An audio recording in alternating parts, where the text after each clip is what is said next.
साथियों नमस्कार, जय हिंद। साथियों आज हम समाविष्ट अध्ययन युक्तियों पर बात करेंगे, कॉम्प्रिहेंसिव स्टडी स्ट्रेटेजीज पर। तो कॉम्प्रिहेंसिव स्ट्रेटजीज क्या हैं, जिनमें हम 3 बातें देख रहे हैं। SQ4R और 4R में 4 R हैं। एक से रीड है, रिफ्लेक्ट है, रिसाइट है, रिव्यू है। इनका अलग अलग अर्थ है और अध्ययन युक्तियों में इनका अलग अलग प्रयोग है। SQ4R का दूसरा है MURDER। इसको पढ़ सकते हैं मर्डर, और मर्डर में mood, understanding, recall, digest, expand, review, ये कुछ प्रमुख बातें हैं जो अध्ययन युक्तियों में प्रमुखता उपयोग की जाती हैं। तीसरी बात है पारस्परिक शिक्षण अर्थात रेसिप्रोकल टीचिंग की, जिनमें सार प्रस्तुत करना, समराइज, एक पाठ प्रश्न का बनाना, कंस्ट्रक्ट टेस्ट क्वेश्चन, स्पष्ट करना, क्लेरिफाई, और पूर्वानुमान अर्थात प्रेडिक्ट, पूर्वानुमान करना। तो ये सारी चीज़ें हम समाविष्ट अध्ययन युक्तियों में देखते हैं। आइए इन पर थोड़ी सी चर्चा करते हैं। तो समाविष्ट अध्ययन युक्तियों का विकास विद्यार्थियों द्वारा सूचना को संसाधित करने में सहायता प्रदान करने के लिए किया गया। यह युक्तियां क्रमबद्ध हैं तथा जटिल हैं, और सबसे पहले हम SQ4R के बारे में चर्चा करते हैं।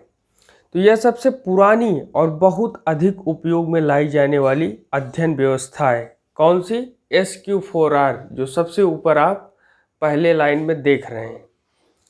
SQ4R प्रतिनिधित्व है।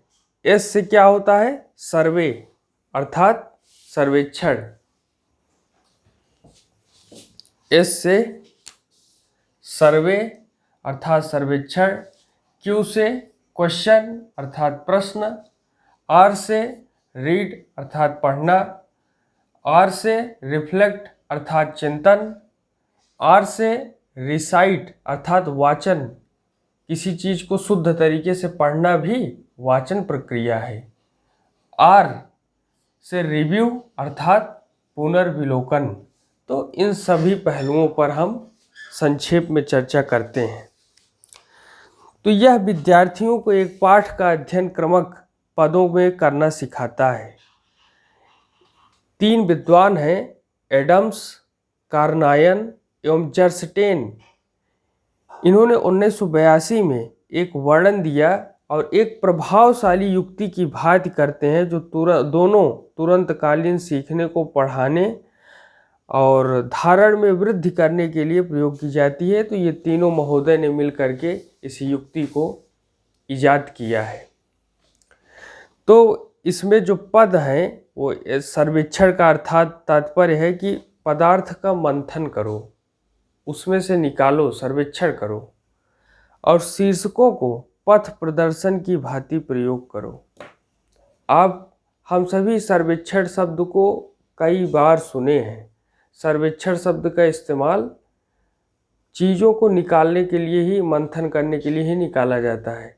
जैसे जो है अध्ययन क्षेत्र में नई नई चीज़ों को, उसमें क्या बारीक चीज़ें उनको निकालना, क्या निष्कर्ष उससे निकलता है, उनको मंथन करके निकालना, तो ये सर्वेक्षण का ही हिस्सा है। ठीक इसी प्रकार जैसे जो है तो छाछ से जो है निकाला जाता है घी के लिए, तो उसी प्रकार सर्वेक्षण किया जाता है। दूसरी बात है क्वेश्चन अर्थात प्रश्न। तो प्रश्न पाठ संबंधी पदार्थ के बारे में बनाओ। तो यहाँ प्रश्न स्वयं जो है एराइज करना, उदय करना, ये जो है समाविष्ट अध्ययन युक्तियों में सिखाया जाता है। तीसरी बात है रीड अर्थात पढ़ना। तो पाठ को पढ़ो और प्रश्नों को अध्ययन के लिए निर्देशन की भांति प्रयोग करो। तो ये बातें हम देखते हैं। चौथी बात है रिफ्लेक्ट अर्थात चिंतन।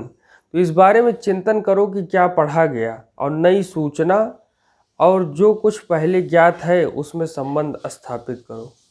हमें लगता है कि ये कॉम्प्रिहेंसिव स्टडी स्ट्रेटजीज में ये जो रिफ्लेक्ट की बात है, चिंतन की बात है, ये अपने आप में बहुत अनोखी है। क्यों है? क्योंकि इससे जो हमें नई सूचनाएं मिलती हैं उनको हम पीछे पढ़े गए सूचनाओं से जोड़ करके देखते हैं। इससे क्या होता है, चीज़ें तैयार भी होती हैं और आनंद भी आता है। जैसे कोई भी चीज़ है उसको आप घटनाक्रम से जोड़ देंगे तो वहाँ आनंद आने लगेगा। अब जैसे खान जीएस रिसर्च सेंटर है, खान सर पढ़ाते हैं, तो खान सर के अंदर खूबी क्या है कि वो चीज़ों को इस प्रकार जोड़ देते हैं किसी एक नई चीज़ के साथ कि वो दिमाग में रह जाता है, और वो दिमाग में रह जाने के कारण ही उनकी जो पढ़ाने की स्टाइल और खूबी है वो सबको खूब भा रही है, और इस कारण वे दिनों दिन आगे प्रगति कर रहे हैं और बच्चों को बहुत सारी उनसे जानकारी और सीख मिल रही है। तो रिफ्लेक्ट चिंतन का अपना एक विशेष महत्व है। चौथी बात है, पांचवी बात है रिसाइट अर्थात वाचन, प्रश्नों का उत्तर दो और सूचना का संबंध शीर्षक से करो। तो बच्चे ने क्लास में पूछ लिया कि सर जी जो है हमको ये बात बताइए आप कि इसमें ये पेचीदा विषय किस प्रकार से बना दिया गया और इसका जो है हल कैसे निकलेगा। अब आप जो है उसे उत्तर देने के बजाय अगर भौकाल टाइट करने लगे तो समस्याएं क्रिएट हो सकती हैं। तो उसके प्रश्नों का अगर जो है आपको जो है उत्तर नहीं मालूम है तो सामूहिक चर्चा करके फिर भी या कल प्रश्न बता करके प्रश्न का उत्तर बताने का वायदा करके उसको समझ के रिसाइट की क्रिया, वाचन की क्रिया बहुत महत्वपूर्ण होती है। उसका उत्तर बच्चों के जिज्ञासु प्रवृत्ति को पूरी तरीके से संतुष्ट करना ही एक टीचर का धर्म है। छठी बात है रिव्यू अर्थात पुनर्विलोकन। तो सूचना को व्यवस्थित करो। आपके पास जो सूचना आई है, इन्फॉर्मेशन आई है, चाहे किसी भी सब्जेक्ट से इन्फॉर्मेशन कलेक्ट हुआ, उनको व्यवस्थित करो, क्रमवार करो और जटिल पाठ्य सामग्री का फिर अध्ययन करो। तो जो जटिल पाठ्य सामग्री कोई भी है, अब केमिस्ट्री में ज़्यादातर क्या होता है कि मोल रिएक्शन और मोल फ्रैक्शन में ही पेज फंस जाती है। तो मोल रिएक्शन तो किसी तरीके से, अब जब रेडॉक्स रिएक्शन में केमिकल इक्वेशन को बैलेंस करने वाली बात होती है तो अगर बच्चों को समझ में आता है तो खटाखट कर लेते हैं, लेकिन मोल फ्रैक्शन में दिक्कत आनी स्वाभाविक है। तो ठीक इसी प्रकार जटिल पाठ्य सामग्री को फिर से अध्ययन होना ही चाहिए। तो सूचनाओं को व्यवस्थित करना ये पुनर्विलोकन का अपना एक प्रमुख खास बात है। अब हम दूसरी जो बात देखते हैं वह है MURDER। तो इसमें M अर्थात मूड, वृत्ति, U अर्थात अंडरस्टैंडिंग, अवबोध, आपने क्या सीखा,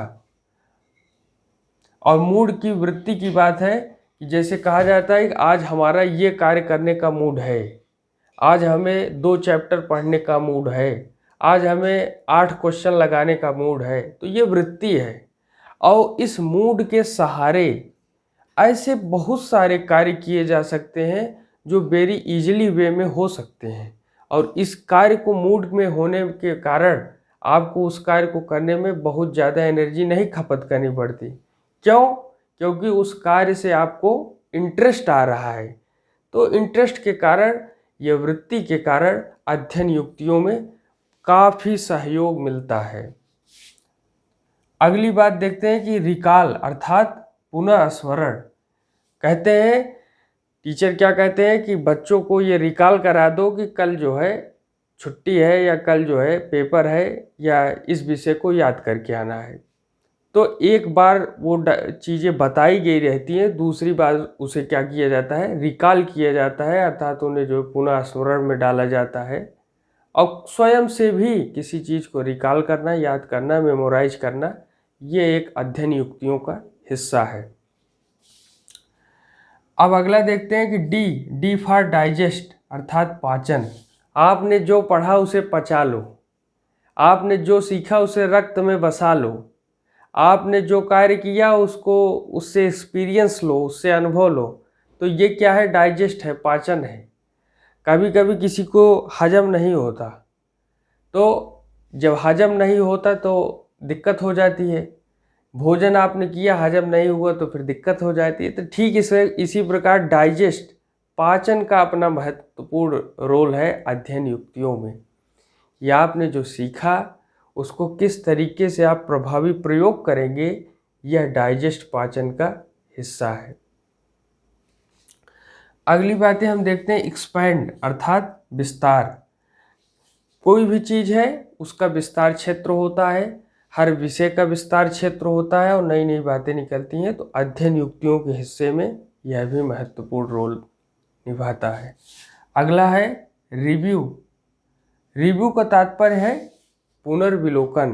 तो हम इन बातों को, इन अध्ययन युक्तियों के बारे में संक्षेप से चर्चा करते हैं। तो यह स्मृति सहायक युक्ति है जो विद्यार्थियों को विभिन्न पदों को याद रखने में सहायता करती है। यह युक्ति यस क्यू 4R से अधिक विशिष्ट एवं जटिल है। इसके जो है क्रमानुसार ये पद हमने जो अभी देख रहे हैं सेकंड लाइन में MURDR के रूप में, तो इसको हमने, तो अब हम थोड़ा सा चर्चा कर लेते हैं। तो M फॉर मूड, तो अध्ययन के लिए योजना बनाओ, समय सारणी बनाओ, एकाग्रता की जांच करो। U अंडरस्टैंडिंग, महत्वपूर्ण एवं कठिन विचारों की पहचान करो। रिकॉल अर्थात अंतर वस्तु को भावानुवाद करो और मुख्य धारणाओं को चित्रित करने का प्रयास करो। D फॉर डाइजेस्ट, चिंतन करो, मुख्य बिंदुओं की पहचान करो, परेशान करने वाले स्थानों पर ध्यान दो। तो जो बातें आपको नहीं समझ में आ रही हैं, चाहे मैथ का ही क्वेश्चन क्यों ना हो, कहते हैं टीचर कि पहले सरल सरल विषयों को निपटा लो और फिर कठिन विषयों पर ध्यान केंद्रित करो। ठीक यही बात इस पद्धति में की गई है। और जब भी किसी पेपर को सॉल्व किया जाता है तो टीचर यही सलाह देते हैं कि पहले आप उन प्रश्नों को करिए जिन पर आपका डिमांड है, जिन पर आपको जो है कमांड और रिमांड है, तो उनको आप याद कीजिए और याद करके उनको प्रश्नों का उत्तर दीजिए, और जो कठिन प्रश्न है उनको बाद में करने का प्रयास कीजिए। और यही अध्ययन युक्ति हमें यहाँ पर भी बताई जा रही है। तो पांचवी चीज़ देखते हैं हम एक्सपैंड अर्थात विस्तार। तो यह निर्धारित करो कि सूचना का प्रयोग कैसे हो। छठी बात है रिव्यू अर्थात पुनर्विलोकन। तो त्रुटियों का या प्रश्नोत्तरी का विश्लेषण करो और अध्ययन विधियों में सुधार लाओ। तो यहाँ पर बताया जा रहा है कि त्रुटियों और प्रश्नोत्तरी का विश्लेषण करो, हम कहाँ गलती कर रहे हैं, हमें यहाँ से कौन सी। और अब जैसे बाइनरी ऑपरेशन है, तो बाइनरी ऑपरेशन में कई बार समस्याएं बच्चों को होती है। 5 और बाइनरी लगा करके 3 दे दिएगा और कैलकुलेशन पे आधारित जो है आपसे प्रश्न पूछ लिया गया। तो ये बाइनरी ऑपरेशन आप सॉल्व कैसे करोगे? तो यहाँ जो त्रुटियाँ हो रही हैं, प्रश्नोत्तरी का विश्लेषण करना है, इनको आप रिव्यू कर सकते हो और अध्ययन विधियों में सुधार लाने का प्रयास करना। तो ये हम रिव्यू में देखते हैं। तो यह युक्तियाँ अनेक अनुसंधानों में बहुत प्रभावशाली पाई गई हैं। एक तो SQ4R यह भी प्रमुख है, और ये जो अध्ययन युक्ति सेकेंड लाइन में हम देख रहे हैं MURDER, तो यह भी बहुत महत्वपूर्ण है। अब जो तीसरी बात है पारस्परिक शिक्षण रेसिप्रोकल टीचिंग, इस पर हम संक्षेप में बात करें तो ये जो पारस्परिक शिक्षण है अर्थात रेसिप्रोकल टीचिंग है,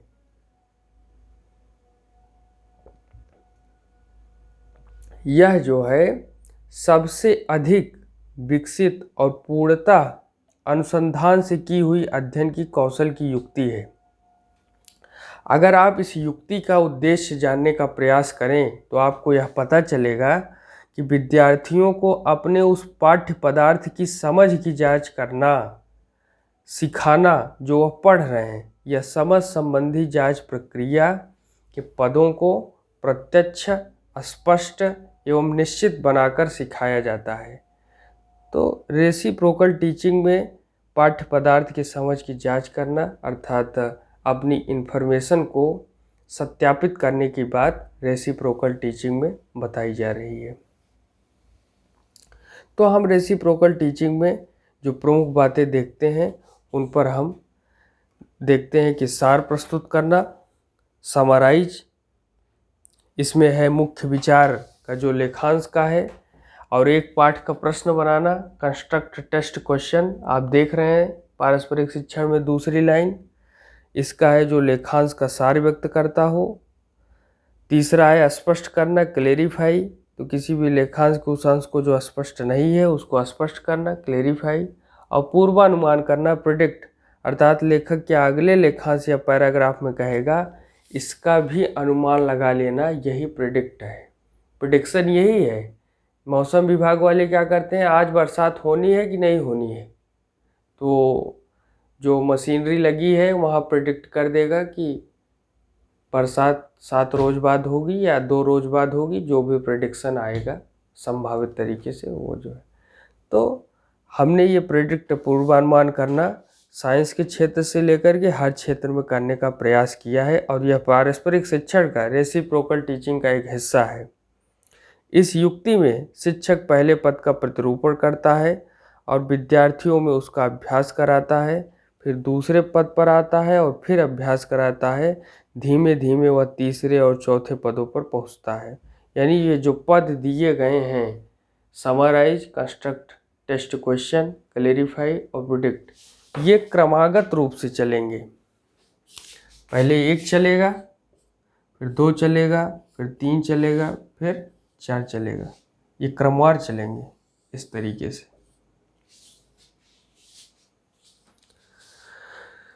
और यह युक्ति सफलतापूर्वक प्रयोग की गई है।